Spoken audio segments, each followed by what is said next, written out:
Bienvenue sur la chaîne de podcast Les Red Flagueuses, l'émission qui vous aide à éviter les situations toxiques. Chaque épisode sera accompagné de visuels résumant nos conseils pour identifier les red flags et proposer des solutions. Les barres d'infos des différentes plateformes d'écoute sont à votre disposition pour prolonger la réflexion sur le sujet.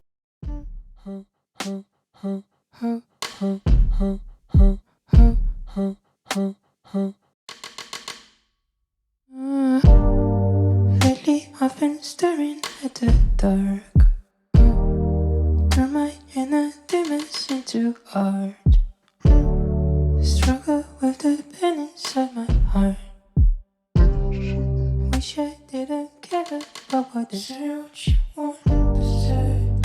you want to say, what you want to say, what you want to say, what you want to say, what you want to say, what you want to say, what you want to say.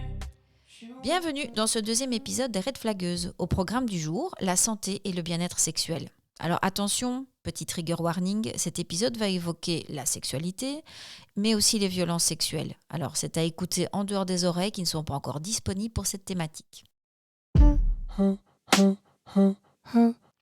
Alors je ne sais pas pour vous, mais parler posément et librement de sexualité, mano à mano avec son ou sa partenaire, ça reste un exercice délicat. Alors si la parole se libère de plus en plus, enfin je l'espère, le poids des modèles imposés reste très lourd à déposer. Moi j'ai grandi dans les années 90, dans les années qu'on appelle les années SIDA, où la sexualité était souvent liée à une question de vie ou de mort et où la prévention était très centrée sur le risque de transmission des MST et sur les grossesses non désirées. Pas question de parler de plaisir à cette époque. En tout cas, c'était assez compliqué à évoquer. Puis, dans les années 2000, avec l'explosion d'Internet, le porno va prendre une place surpuissante, puisqu'il est hyper facile d'accès.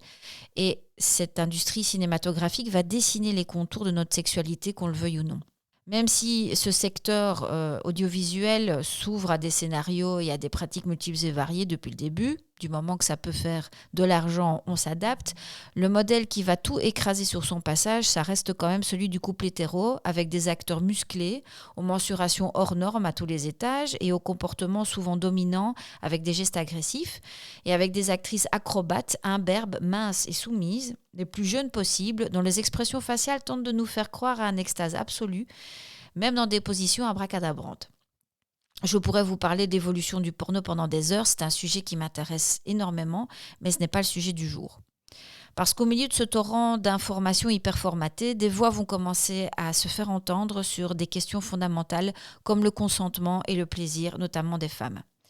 C'est aussi l'explosion du marché des sextoys, à la fois un symptôme d'un capitalisme effréné, mais aussi un nouveau levier vers une sexualité centrée sur les besoins et les envies des individus et des femmes en particulier.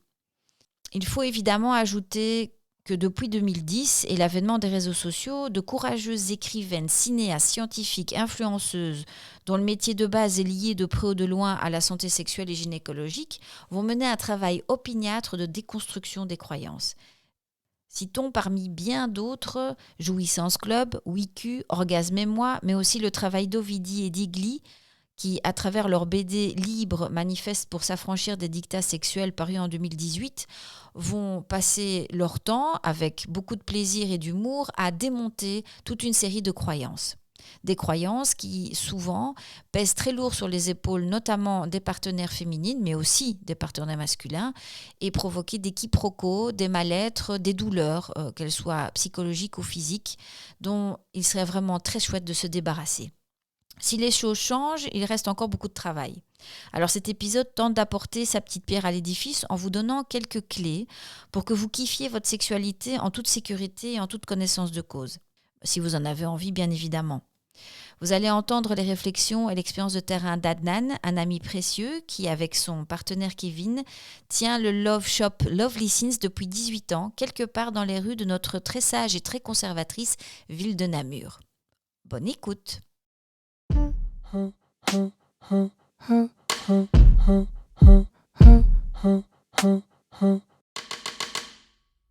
Alors Adnan, je te propose de te présenter et puis d'enchaîner sur ce que tu appelles toi la santé sexuelle.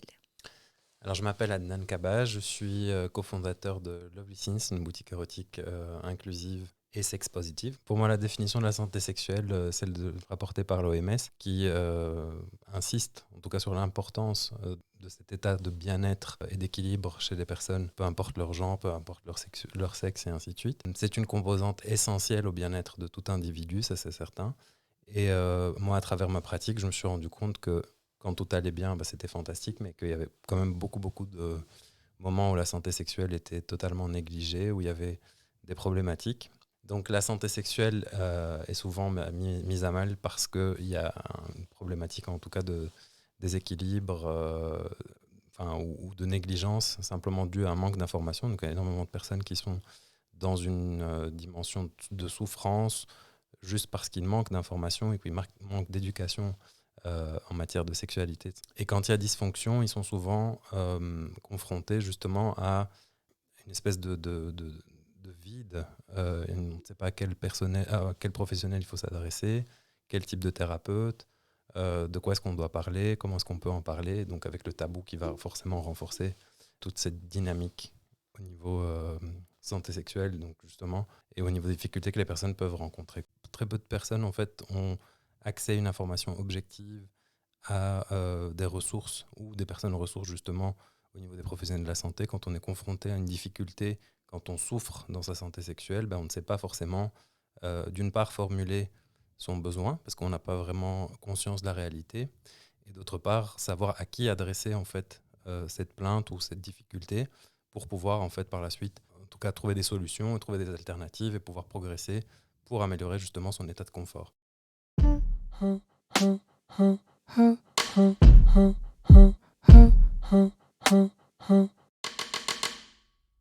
Je trouve qu'il y a quelque chose d'assez exceptionnel par rapport à ce que toi et ton partenaire mettez en place au quotidien. C'est que c'est un magasin, c'est une boutique dans un écrin.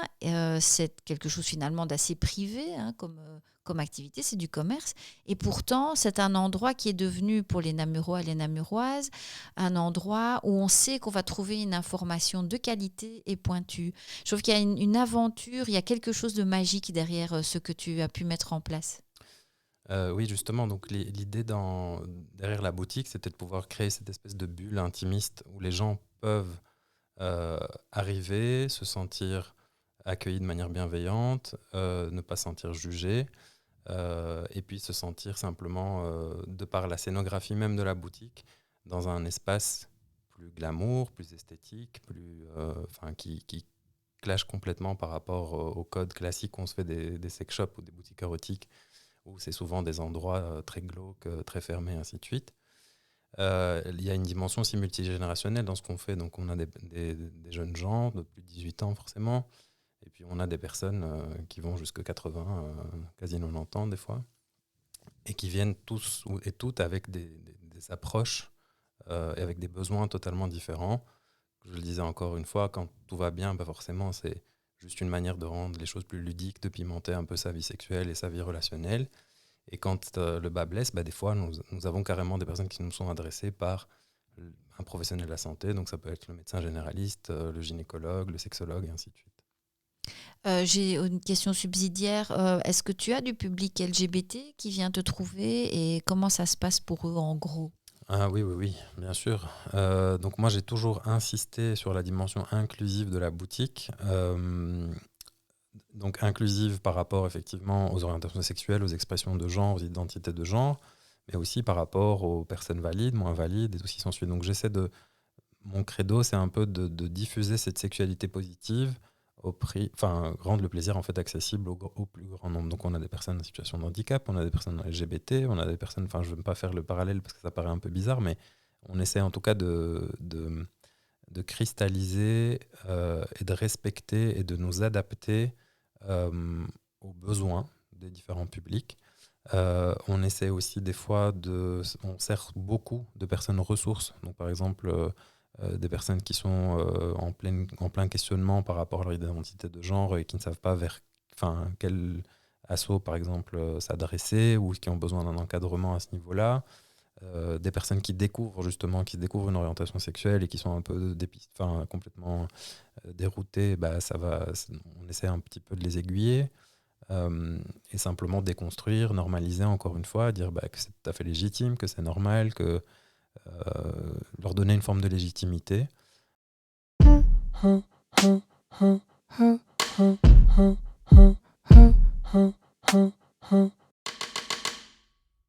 Quand tu as des clientes, quels sont leurs témoignages, leurs besoins? Comment tu estimes que ça se passe encore à l'heure actuelle dans les couples hétéros ou homo en termes de relations sexuelles, de vie sexuelle et de vie affective? Alors, il y a souvent, on va dire, la demande spontanée. Donc, quelqu'un qui vient avec un bout d'idée, comment dire, un besoin spécifique. Et puis, il y a des personnes qui vont arriver et qui, au fur et à mesure de la conversation ou de l'accueil qu'on va leur réserver, la personne va se rendre compte, en fait, qu'il y a certaines choses de base qui ne sont pas couvertes, où la personne va carrément se rendre compte qu'elle est dans une forme on va pas dire dans une forme d'anormalité, mais elle est dans une forme, en tout cas, qui n'est pas valable dans son confort sexuel, dans son intimité, dans sa santé sexuelle, ainsi de suite. Moi, il y a une chose contre laquelle je m'insurge. En fait, la grosse problématique de la santé sexuelle des personnes à vagin maintenant, c'est qu'il y a cette idée admise, très patriarcale, très ancrée, de le sexe peut faire mal, ou le sexe on peut tolérer une certaine forme de douleur dans le sexe et dans le sexe pénétratif, qui plus est. C'est le fameux mythe, on va dire, que j'essaie de déconstruire tout le temps, en disant que la première fois, de toute façon, tu vas quand même pas prendre ton pied et tu vas finir par, tu es susceptible d'avoir mal et ainsi de suite. Et donc ça, c'est par exemple des choses par rapport auxquelles il faut, je trouve, remettre un petit peu en perspective les attentes des uns et des autres, de pouvoir clarifier que c'est absolument pas OK d'accepter la douleur dans une dynamique de plaisir. Enfin, quand ça n'est pas consenti, naturellement, quand c'est consenti, ça c'est un type de registre. En matière de confort sexuel, il y a beaucoup de personnes qui vont quelque part situer un peu leur seuil de satisfaction extrêmement bas ou admettre simplement le fait que du sexe pénétratif peut faire mal et donc remettre ça en perspective, leur dire que c'est pas OK, que c'est tout à fait normal de ressentir du plaisir et de ne ressentir que du plaisir. Ça va vraiment aider en tout cas les personnes à se dire tiens, au final, il y a des solutions et des alternatives. Et donc, pour en revenir à cette idée de confort sexuel en tant que tel, qui est devenue un peu ma passion, qui est devenue un peu ma vocation, parce que, il faut le dire, donc je travaille 6 jours sur 7, et 6 jours sur 7, j'entends au minimum 1 voire 3 personnes en moyenne qui vont se plaindre de difficultés, de douleurs à la pénétration. Et il s'agit en plus toujours de personnes à vagin. J'ai rarement un homme qui va venir se présenter avec ce qu'on appelle des dyspareunies, donc des douleurs sexuelles pendant la pénétration, simplement parce que il y a cette idée admise que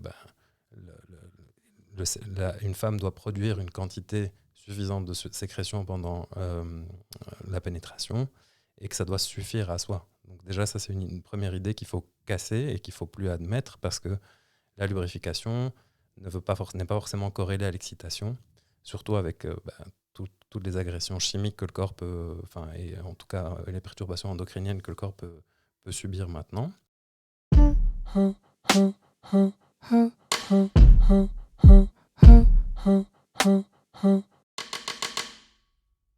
Par rapport au fait de connaître son corps, est-ce que tu sens que depuis une dizaine d'années, il y a quand même une évolution, notamment sur la connaissance du clitoris, savoir qu'on en a un, où il se trouve, comment il s'active, comment on en prend soin?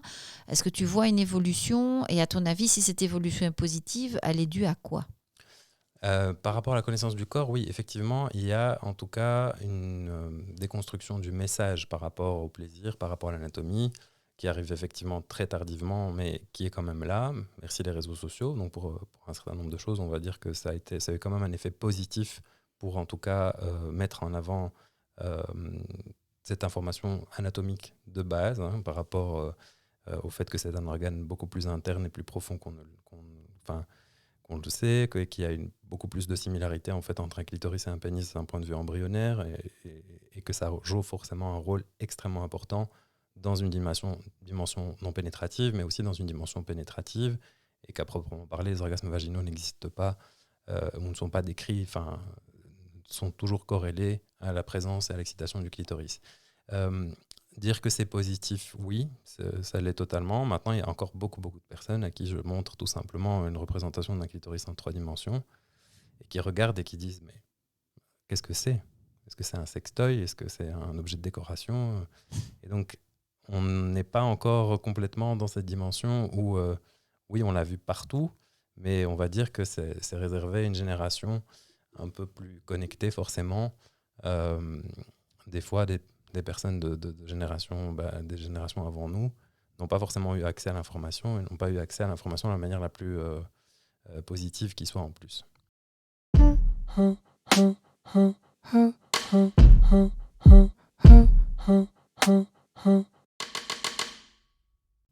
Et par rapport au consentement, parce que c'est quelque chose qu'on entend très fort pour l'instant, ce terme, puisqu'il y a en plus un film qui vient de sortir sur l'histoire de cette jeune femme qui était agressée par Maznev, cet auteur pédophile notoire qui a sévi pendant des années, qui sévit encore à l'heure actuelle, puisque ce monsieur n'est pas en prison. Et donc je me posais la question, tiens, est-ce que travailler dans le genre de commerce que tu as, dans un love shop, ça amène parfois à des confidences d'agression sexuelle ? Est-ce que tu essayes parfois d'aborder cette question du consentement ? Comment ça se passe avec les clients et les clientes ? C'est effectivement une question fondamentale parce qu'il y a beaucoup de personnes qui viennent. Moi, je vais plutôt aborder la dynamique du couple hétéro-cisgenre, souvent, où on est confronté à donc 2 personnes qui arrivent en même temps, avec des besoins diamétralement opposés des fois, et avec une vision un peu déformée de ce qu'un sextoy peut représenter dans une dynamique de couple hétéro, encore une fois, cisgenre. Et donc, il m'est arrivé souvent de recadrer ou de réorienter très gentiment euh, la demande qui était par exemple exprimée par le partenaire homme hétéro cisgenre par rapport à sa partenaire qui aurait bien voulu qu'elle essaye ci, qu'il essaye ça. Et donc moi, j'essaye toujours de reposer la question à la personne qui est concernée par l'activité sexuelle ou par la consommation du produit érotique en question, en disant, est-ce que vous êtes OK de consommer ça ? Est-ce que ça vous parle ? Et donc, je ne m'adresse plus qu'à cette personne-là, en l'occurrence, pour justement m'assurer de son consentement et pour être sûr que la personne comprenne bien les tenants, les aboutissants de la pratique sexuelle à laquelle elle va se livrer et qu'elle ait, en tout cas, enfin, en son âme et conscience, vraiment envie de découvrir ou au moins qu'elle est curieuse d'aller un pas en avant.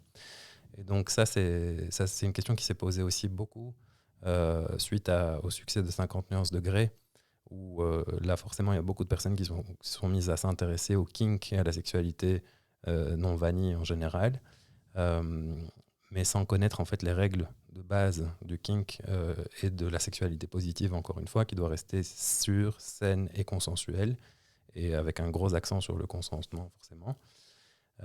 Et donc là, on s'est rendu compte qu'il y avait beaucoup de personnes qui voulaient faire des pratiques, qui voulaient essayer des choses, qui voulaient expérimenter, mais sans établir de cadre préalable et sans justement pouvoir établir de safe word, par exemple, donc pour avoir des mots pour pouvoir interrompre l'activité sexuelle ou pouvoir la relancer, pour ne pas, définir au préalable leur communication, la communication sexuelle au sein du couple et pouvoir établir justement les lignes rouges par rapport à ce qu'ils ont envie de faire, ce qu'ils n'ont pas envie de faire.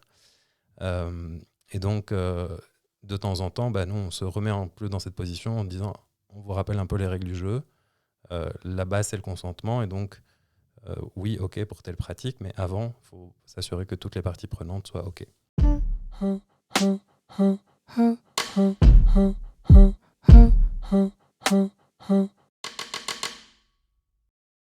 Si tu devais décrire un profil des clients hommes hétéro-cisgenres, qu'est-ce qu'ils cherchent ? Qu'est-ce qu'ils demandent ? Quels sont leurs questionnements, leurs comportements ? Disons qu'il y a beaucoup de profils différents. Les personnes qui arrivent chez nous et qui consomment régulièrement des produits érotiques dans un style de boutique comme le nôtre sont in fine très curieux, très intéressés par la pratique sexuelle en général et sont souvent un pas plus loin dans la relation aussi, dans la communication, dans la dynamique d'intimité qu'ils peuvent avoir avec leur partenaire. Maintenant, de temps en temps, il arrive effectivement où, de prime abord, on va accueillir un couple avec des idées qui ne sont pas en fait malveillantes de prime abord, mais avec des idées qui sont construites essentiellement par leur connaissance de la sexualité qui est cristallisée par la pornographie. Et donc ces personnes vont arriver en disant « j'ai envie de faire telle expérience » ou « j'ai envie que ma partenaire, par exemple, puisse avoir un phénomène d'émission fontaine ». Mais si la partenaire en question n'est pas impliquée, qu'elle n'est pas consentante, qu'elle n'a pas forcément envie d'explorer, qu'elle n'a pas forcément envie d'aller de ça, on essaie de déconstruire un peu toute la pression de performance et toute la logique de performance en fait, qu'il y a derrière tout ça, en leur disant explorer, ok, mais connaître son corps d'abord, et puis c'est ce que je dis, la question de plaisir est éminemment personnelle quand on est en fait en couple. Ça commence d'abord par soi, connaître son corps, accepter ses réactions, être curieux ou curieuse de vouloir aller plus loin dans certaines sensations, et puis par la suite intégrer un partenaire, une partenaire, des partenaires si on a envie, et les embarquer un peu dans cette aventure, dans ce voyage. Et donc on essaie toujours de remettre un petit peu les choses en perspective pour les personnes et surtout pour ces hommes hétéro-cisgenres qui sont souvent encore plus pétris de porno. Attention que les femmes aussi font leur éducation sexuelle essentiellement là-dessus. Mais on essaie un peu de dédramatiser les choses, d'enlever en tout cas toute la logique aussi de performance aussi qu'il y a et de stress de performance qu'il y a par rapport au sexe pénétratif où ils ont l'impression qu'ils doivent faire multiplier les positions, durer je ne sais combien de minutes, et puis faire des cascades. En fait, au final, je leur dis, c'est toujours ça l'histoire en fait, de la pornographie, c'est une cascade et qu'il ne faut absolument pas reproduire chez vous sans avis professionnel, on va dire, et sans entraînement et ainsi de suite. Donc, c'est simplement leur dire, voilà, ça, c'est une image projetée, fantasmée d'une activité sexuelle, mais qui n'est pas forcément celle qui correspond à la réalité de monsieur, madame, tout le monde.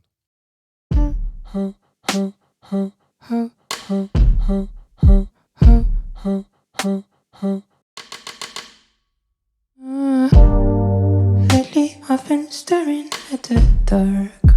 Turn my inner demons into art. Struggle with the pain inside my heart. Wish I didn't care about what they say. What you want to say, what you want to say, what you want to say, what you want. Say what you want to say, what you want to say, what you want to say, what you want to say, what you want to say, what you want to say, what you want to say, what you want to say, what you want to say, what you want to say, what you want no one.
J'ai quelques questions un peu spécifiques.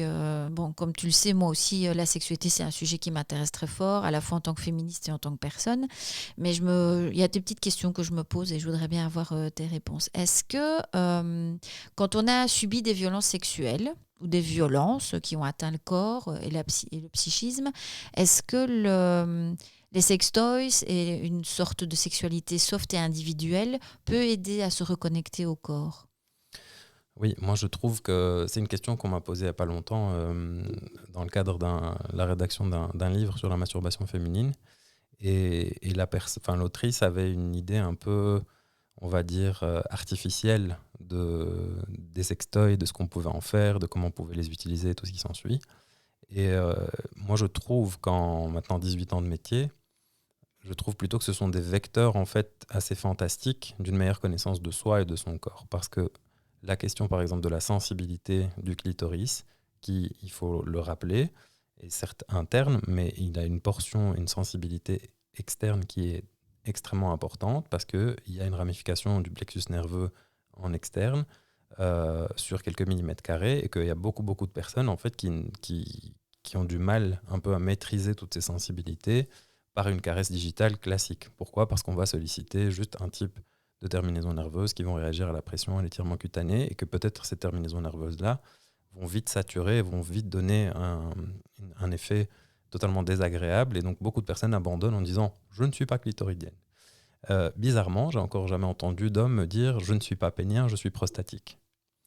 C'est une question qui est très légitime de se poser, et donc c'est assez effarant de se dire encore maintenant que beaucoup de personnes, en tout cas à vulve, ne connaissent pas parfaitement ou ne maîtrisent pas la stimulation clitoridienne. Alors, c'est pas entièrement de leur faute, c'est pas parce que ces personnes sont totalement frigides comme on pourrait les décrire ou que ce sont des prudes et qui n'ont pas envie de découvrir leur corps.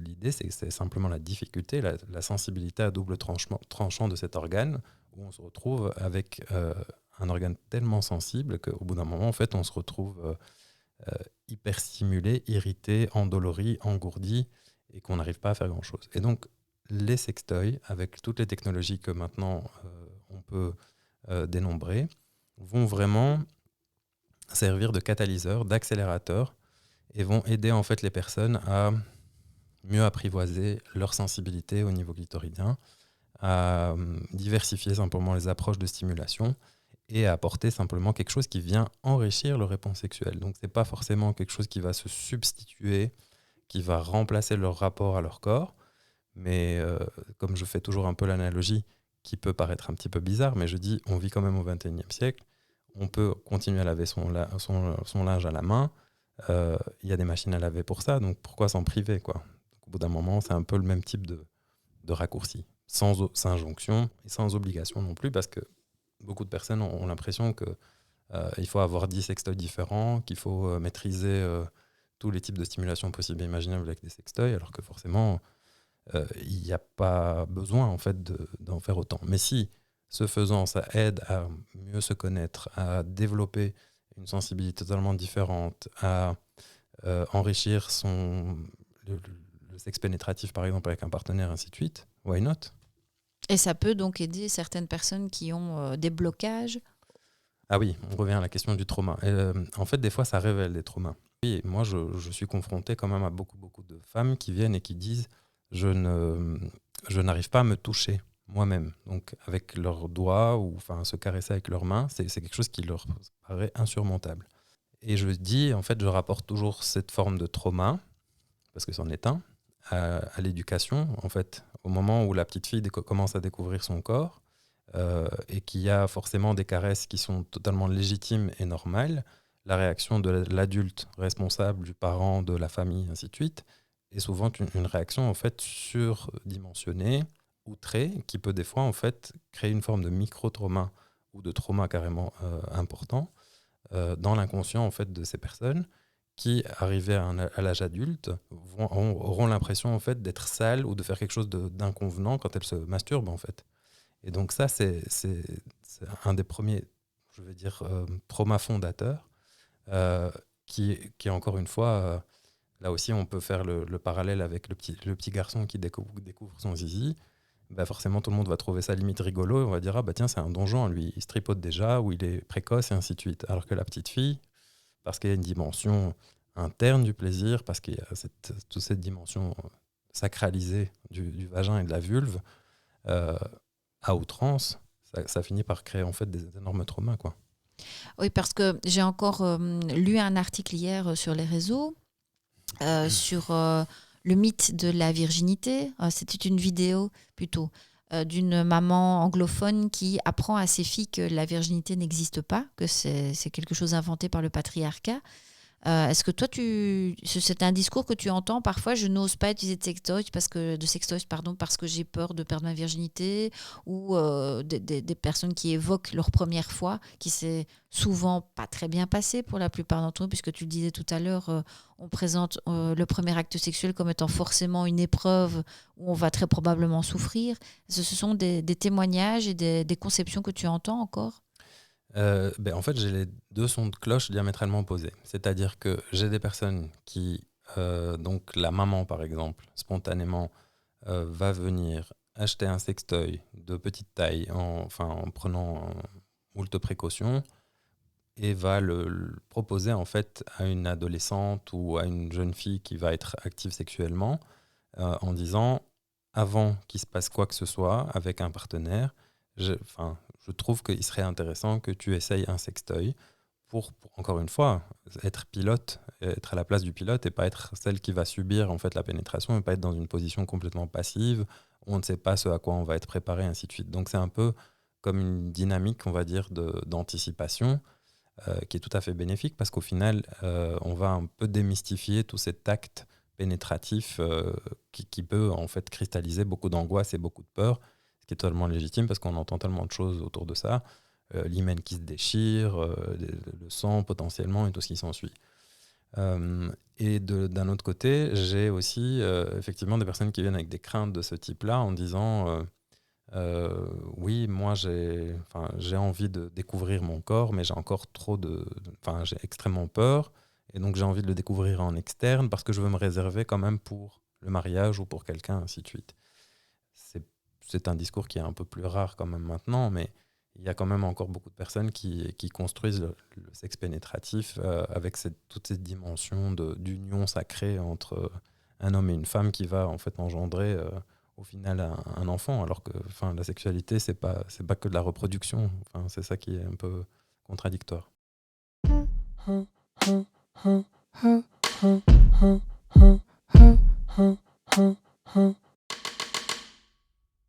Il y a aussi le fait que de plus en plus on considère que la sexualité, c'est aussi ce qu'on appelait autrefois et qui existe encore très fort dans le vocabulaire, les préliminaires. Donc je pense que c'est vraiment une avancée importante et qui pour moi était très éclairante parce que j'avais jamais réfléchi à cette question. C'est de dire dès qu'il y a contact physique avec intention sexuelle, affective, donc les deux, hein, pas juste un bisou sur le front, on ne va pas exagérer non plus, c'est un acte sexuel et ça permet aussi de mieux comprendre qu'on était victime d'agression sexuelle. Parce que j'ai déjà eu des témoignages dans mon travail où des femmes me disent j'ai été forcée à faire une fellation, mais comme il n'y a pas de pénétration, c'est pas vraiment un viol.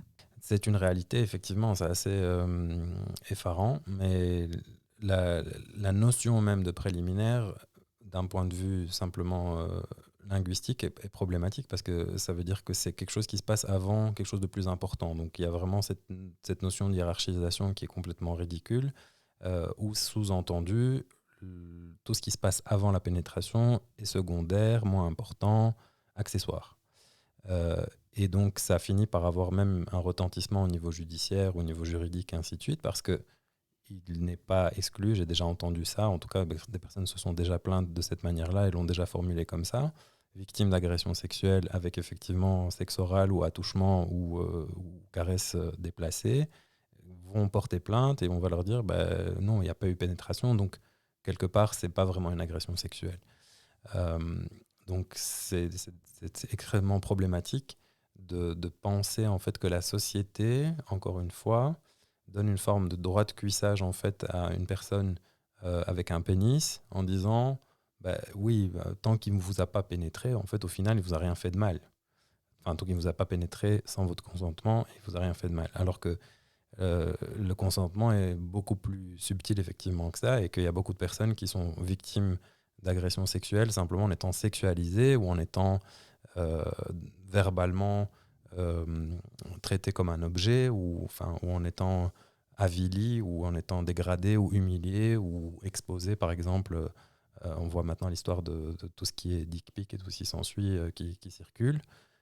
Envoyer une dick pic à une personne qui n'est pas consentante, bah forcément, c'est une agression sexuelle caractérisée. Et il faut aussi évoquer la grande qualité des dick pics. Hein. Ça, c'est un sujet. Un sujet, il va falloir faire. Enfin, voilà, c'est ça. Donc, moi, j'adore les mèmes et l'humour qui est présent sur les réseaux sociaux parce que ça permet aussi de prendre un peu de recul. Mais ces images de sexe masculin au repos d'un gars assis sur ses chiottes avec son PQ et son caleçon sur le sol, faut arrêter, quoi.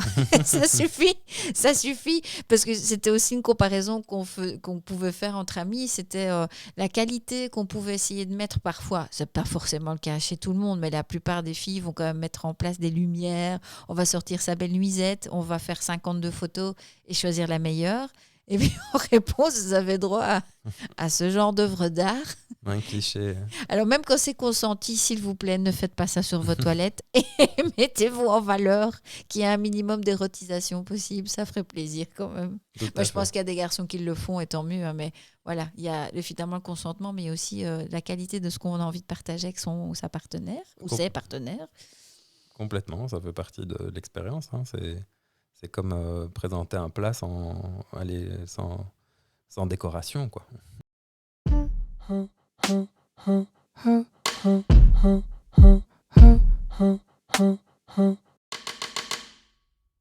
Alors, je vais rebondir sur la question de la lingerie. Parce que je réfléchissais justement à ça en pensant à ta venue. Je me suis dit, j'utilise en animation des images, photolangage, pour faire réfléchir sur plein de questions. Et j'ai dans ces images-là un photographe qui avait demandé à des hommes de s'habiller en ouvriers, mais de prendre des positions de pin-up des années 50. Donc très cambré, avec le pied arqué, une moue avenante. Et pour montrer à quel point, parfois, la lingerie et les positions qu'on prend sur les photos, que ce soit à titre public ou privé, peuvent être quand même parfois friser le ridicule quand on les sort de leur contexte. Donc, moi, je suis fan de lingerie, donc je ne vais pas jeter au feu mes lingeries à cause de ces images-là. Mais ça permettait de voir à quel point les femmes se mettent en scène et se transforment pour plaire, et à quel point les hommes sont dans en tout cas hétéro, dans une certaine, pour prendre une expression bruxelloise, assez platozac, tu vois, c'est je suis comme ça, avec mes poils et mes défauts, il faut prendre comme je suis. Et donc, je sais que tu vends de la lingerie pour hommes. Oui. Comment ça se passe avec les clients masculins? Est-ce qu'il y a de plus en plus d'hommes, évidemment dans ton expérience à toi, qui commencent à se dire, tiens, il faudrait que peut-être que je me mette au même niveau que ma partenaire, c'est-à-dire de faire aussi un effort là-dessus? Comment ils perçoivent ça? Est-ce qu'il faut un pas de côté par rapport à ça? Parce que je sais que quand j'évoque ça avec mes amis masculins, ça passe quand même compliqué. C'est compliqué, quoi. Oui, mais c'est parce que, encore une fois, c'est un domaine qui est effectivement très, très sexisé, d'une manière ou d'une autre, et qui est problématique pour la question de... on a le cliché, en fait, quand on imagine un homme mettre de la lingerie sexy, on le voit en trikini Borat, on le voit en truc en slip kangourou ou en string léopard, quoi. Alors que bon, forcément, comme pour tout type de lingerie, type de dessous, on peut allier et le confort et l'esthétique. Et il existe effectivement des choses maintenant très suggestives, avec du tulle, par exemple, des matériaux un peu transparents, un peu translucides, avec des trucs qui sont un peu floqués, pas forcément avec de la dentelle. Et maintenant, j'ai quand même des personnes des hommes hétéros cisgenres qui vont porter des dessous avec de la dentelle, mais il y en a en fait plein qui n'ont même pas conscience de l'effort qu'ils peuvent faire en matière de lingerie. Donc il faut une forme de les éduquer d'un point de vue esthétique à ce qu'ils peuvent faire, des fois en fait déconstruire aussi cette idée auprès de la partenaire, parce que des fois c'est les partenaires qui pouffent de rire et qui disent ah bah non, moi s'il vient avec un truc qui fait un effort en matière de dessous, je vais pas savoir me contenir, je vais rigoler. Mais souvent, en fait, l'humour cache une forme de mal-être parce qu'on n'a pas l'habitude, parce que la femme, en l'occurrence, là, n'a pas l'habitude d'être dans la position de celle qui va, en fait, consommer, entre guillemets, ou objectifier, en tout cas, son partenaire euh, pour le transformer en objet de désir, quoi, littéralement. Donc, c'est plutôt l'inconfort qui résulte de cette espèce d'emballage. C'est comme s'il y avait un processus où il faut que, comme le partenaire masculin adopte les comportements de la partenaire féminine, il y a une sorte d'inversion de domination, alors que, in fine, ce sera plutôt une relation plus équilibrée. Alors oui, on peut avoir une relation de domination lors d'un acte sexuel parce qu'on le décide avec consentement, mais je pense qu'au plus on va partager les mêmes outils, au plus on peut comprendre aussi la position de l'autre. C'est effectivement un truc extrêmement intéressant que tu soulèves parce que y a beaucoup de personnes qui disent les attributs masculins de la virilité, de la masculinité ou de la féminité sont... Et on peut en fait... beaucoup de gens ont l'impression qu'ils ont une idée très claire de ce que c'est. Donc dentelle égale féminin. Pourquoi pas dentelle sur un homme très viril, poilu, barbu, enfin... C'est une why not? question d'habitude. Voilà, donc déconstruire, proposer, oser, ça fait partie forcément de ça. Et la séduction passe à travers la surprise aussi. Donc il y a toute cette dimension où il faut pouvoir effectivement être empathique de ce que l'autre fait, pouvoir l'apprécier et puis pouvoir se mettre en danger. Parce qu'effectivement, tu le disais tout à l'heure, une femme qui va se mettre en lingerie, qui va prendre une moue aguicheuse, ainsi de suite, elle peut friser le ridicule si elle n'assume pas complètement ce qu'elle est et ce qu'elle fait. Euh, idem pour le partenaire.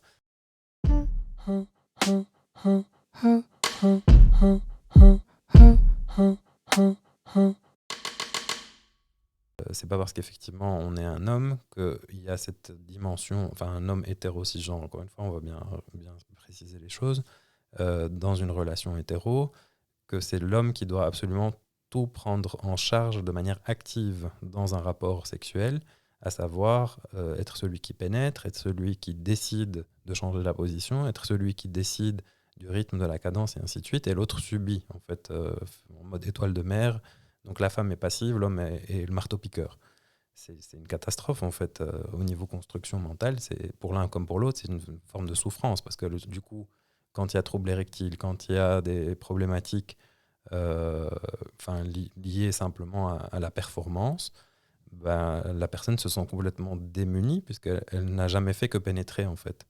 Alors que, c'est ce que je dis toujours, si on devait faire plaisir à un homme ou une femme, on arrive beaucoup plus facilement à d'excellents résultats avec les doigts et avec la main, plutôt qu'avec des pénétrations, en fait, en réalité.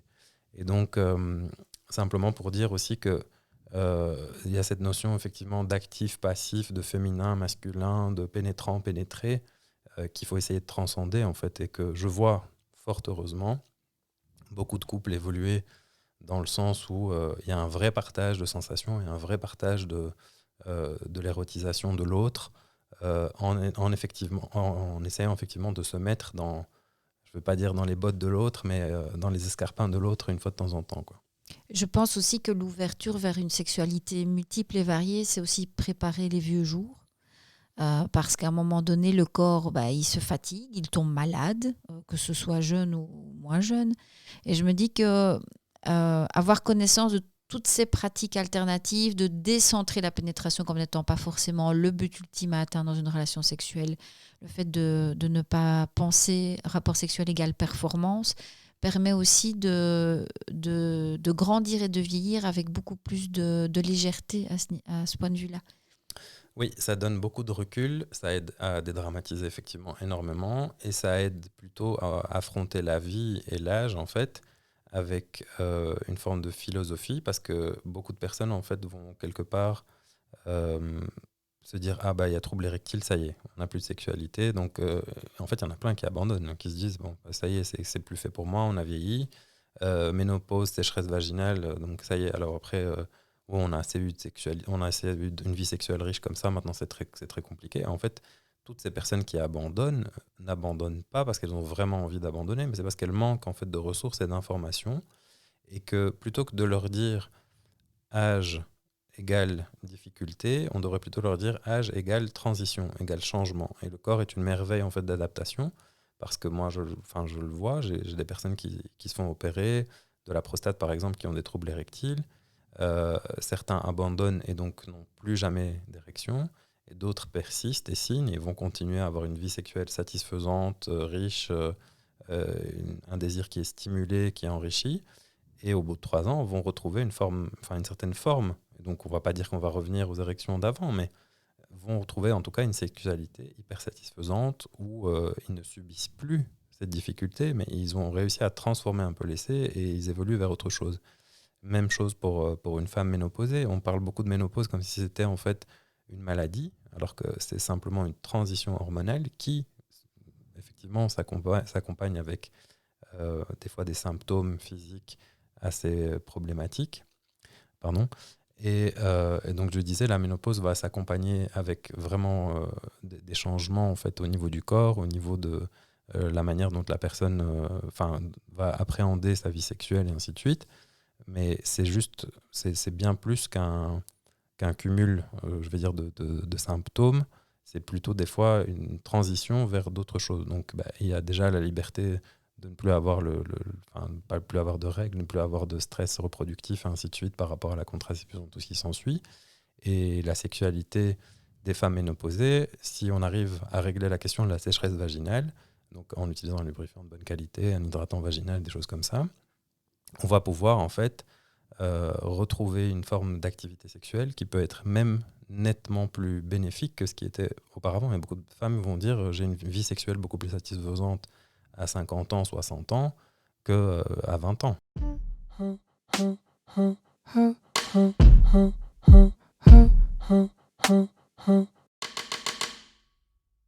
Pour se diriger tout doucement vers la fin de l'interview, je voudrais juste te poser quelques questions sur des idées toutes faites qu'on se fait sur notamment le porno, les pratiques sexuelles, et te demander ton avis. La légende de la bite énorme, qu'est-ce que tu en penses? Ça, c'est vraiment le stress de performance ultime. Parce que, effectivement, beaucoup de personnes à pénis vont venir, vont se poser des questions, quand par exemple ils vont acheter un sextoy, ils vont essayer d'acheter un sextoy qui est plus petit que leur propre anatomie, parce que peur de la concurrence d'un bout de silicone. Enfin, faut remettre un peu les choses en contexte, hein, les gars, parce que avoir un engin surdimensionné est plutôt souvent source de problèmes que de plaisir à proprement parler, que ce soit pour l'un comme pour l'autre, parce que forcément ça requiert plus de préparation, plus de détente et ainsi de suite. Et donc avoir un sexe, je veux dire, de taille normale et savoir s'en servir, c'est beaucoup plus valorisant et beaucoup plus intéressant pour tout le monde. Et simplement revenir aussi à cette question de dédramatisons un peu et arrêtons de mettre la sexualité pénétrative sur un piédestal, puisque c'est ce que je disais tout à l'heure, beaucoup de personnes sont en mesure maintenant de donner beaucoup de plaisir avec leur meilleur instrument, en fait, qui est leur cerveau et leur capacité à imaginer des choses, à proposer des nouvelles pistes, à séduire l'autre, à être tout le temps dans une forme de bienveillance aussi vis-à-vis de l'autre, de pouvoir donner du plaisir, de pouvoir s'émerveiller du plaisir de l'autre aussi. Ça doit être des choses qui doivent être un peu plus valorisées, un peu plus mises en avant pour évoluer en tout cas vers une sexualité positive. Et si la nature avait doté une personne d'un micro-pénis ou d'un pénis hors norme XXL, il y a toujours une sexualité possible, justement, puisqu'on a d'autres organes, d'autres engins disponibles pour donner du plaisir aux autres et s'en donner à soi-même. Donc, je pense que c'est important aussi de libérer toute une série de la population de peur, de crainte, qui pourraient à un moment donné même les rendre agressifs parce que frustrés, parce que persuadés de ne pas rentrer dans les bonnes cases. Oui, je trouve que la frustration, c'est un peu la mère de toutes les violences. À partir du moment où on est frustré parce que on a je sais pas, une maison plus petite qu'un autre, un jardin moins beau, ou simplement un engin plus petit ou plus grand, enfin peu importe. Quand on est dans la comparaison, on n'est pas forcément on ne s'intéresse pas à soi, on ne s'intéresse pas à l'autre avec qui on partage des choses justement à ce niveau-là. Et donc c'est hyper important de recentrer tout sur le plaisir et de pouvoir vraiment respirer le plaisir par tous les pores de son corps et de son âme, plutôt que de s'enfermer dans une vision très négativiste de j'ai pas ça, il me faut ci, je vais par exemple m'acheter de la lingerie quand je vais maigrir, je vais essayer des sextoys quand j'aurai 45 ans parce que maintenant je suis trop jeune et ça se fait pas. Enfin, si on a envie, bah, allons-y. Et si on est en couple, il y a des personnes qui disent ah ben non, moi, je vais pas essayer de sextoy parce que mon partenaire ou ma partenaire va mal le prendre. Il faut en parler. Enfin voilà, il faut en discuter. Il faut pas rester sur une sensation justement de frustration. Quand on est curieux par rapport à quelque chose, bah, il faut avoir l'honnêteté d'en parler à l'autre, deux, peut-être le courage d'affronter peut-être un non ou une réticence de l'autre, mais en tout cas formuler ses idées, exprimer ses désirs, ça contribue à faire des personnes plus équilibrées et certainement pas frustrées.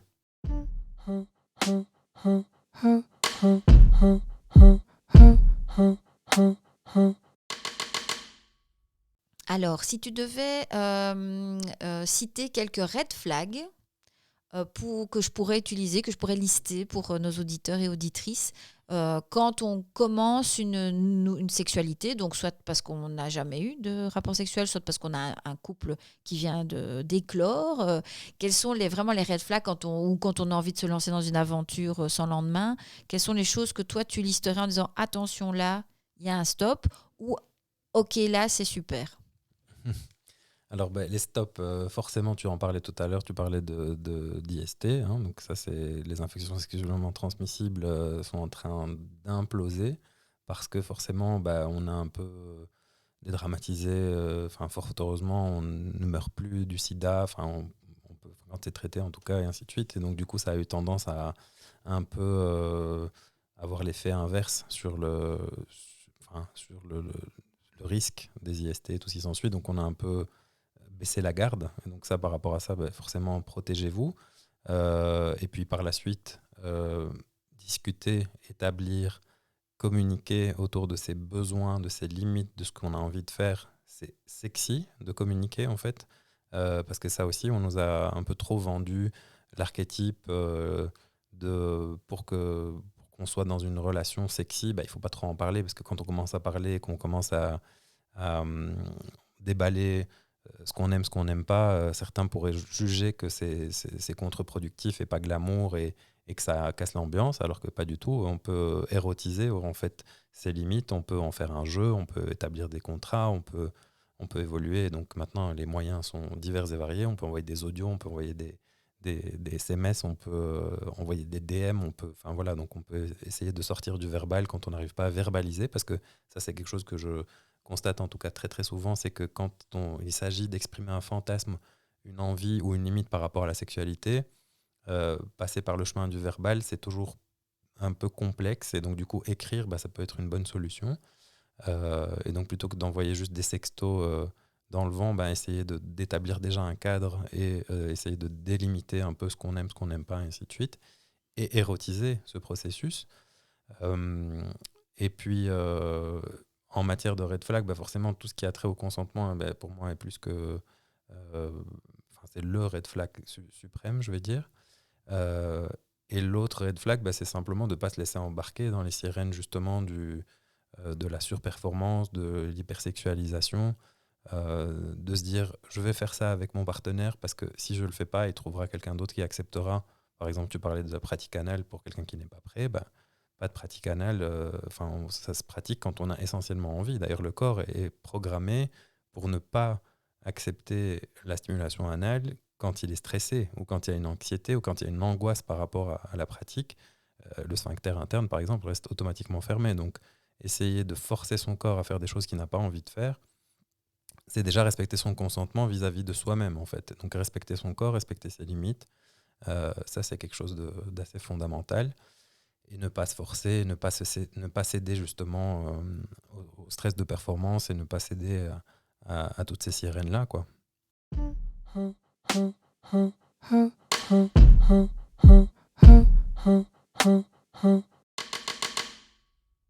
Et alors une dernière chose, tu te lances avec ton équipe dans l'aventure de produits pour justement la santé sexuelle, le confort sexuel. Est-ce que tu peux expliquer la démarche, quel type de produit et quand est-ce que ce sera disponible? Ok, donc ça c'est mon nouveau credo, c'est devenu un peu une vocation, une passion. Mon cheval de bataille, c'est que je ne peux plus... je trouve ça vraiment très cringe maintenant que les gens qui ont accès à plein d'informations et qui ont accès à des ressources souffrent encore. Je trouve que c'est un peu anormal et que c'est pas ok en fait. Et malheureusement, c'est quelque chose qui était extrêmement commun. Donc on s'est un peu entouré des meilleurs fabricants pour tout ce qui est lubrifiant déjà. Donc fallait couvrir cette base-là qui était quand même fondamentale parce que sans lubrifiant, pas de confort sexuel.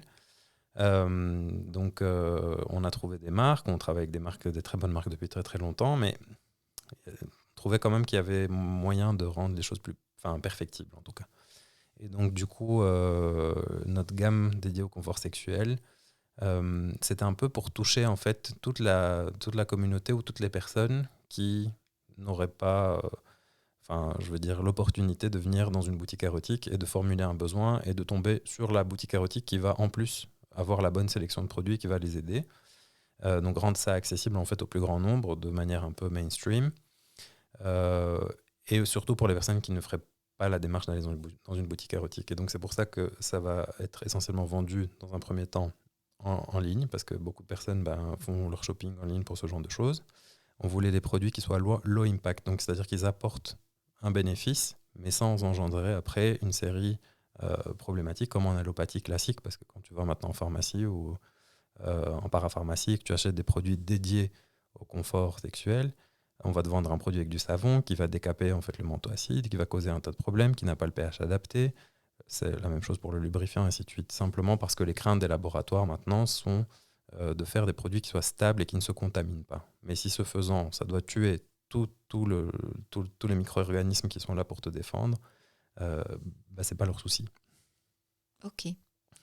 Et donc ça sort quand ces petites merveilles? Alors donc c'est une gamme de 6 produits pour le moment. Donc un lubrifiant à base d'eau avec une formule hyper clean, avec un pH et une osmolarité adaptée, très fondant, qui ne gêne pas, et ainsi de suite. Un baume donc nutritif qu'on peut en fait utiliser pour la vulve, mais qu'on peut utiliser pour toute la peau en règle générale. Un soin lavant qui pourra être en fait aussi utilisé comme un soin lavant doux pour d'autres parties du corps, donc pas nécessairement pour la vulve, mais quand on a besoin d'apporter ce petit coup de frais, mais juste le coup de frais, sans décaper rien du tout, sans parfumer, tu vois. Donc vraiment quelque chose de, encore une fois, très très doux et très léger. Une huile de massage, mais qui soit compatible avec les muqueuses et qui soit bénéfique à l'environnement vulvo-vaginal. Et un concentré en fait stimulant pour les personnes qui de temps en temps ont besoin simplement de la petite étincelle pour démarrer le brasier, parce que c'est ce que je dis toujours, des fois oui on a envie mais le corps ne suit pas, et de l'aider à vasculariser, surtout par exemple les personnes qui sont par exemple maintenant en hormonothérapie ou des personnes qui sont ménopausées, ainsi de suite, et qui ont vraiment besoin du petit coup de boost qui aide à lancer un peu la simulation, ou simplement les personnes qui ont envie de tester de nouveaux produits mais sans créer après de problématiques. Et donc ça sort, si tout va bien, d'ici février. Ah, je serai 2024. une des premières clientes, inutile de le dire. Ce sera un vrai plaisir de tester.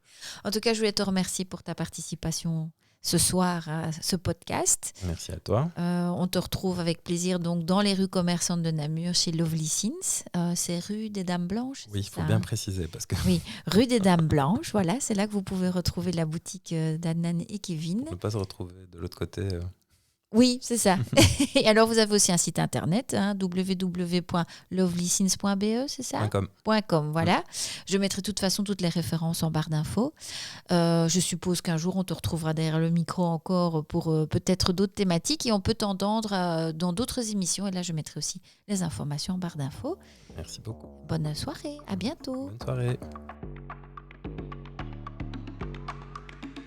Merci d'avoir écouté cet épisode jusqu'au bout. Merci à Adnan pour sa disponibilité et la qualité de ses conseils. On se retrouve sur les réseaux pour découvrir les ouvrages et les liens de référence, ainsi que les visuels résumant les conseils du jour à partager sans modération. On se retrouve également en 2014. En 2014, oui.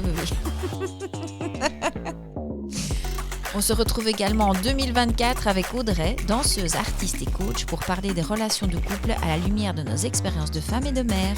Je vous souhaite une année 2024 pleine de douceur, sereine et solidaire. À bientôt!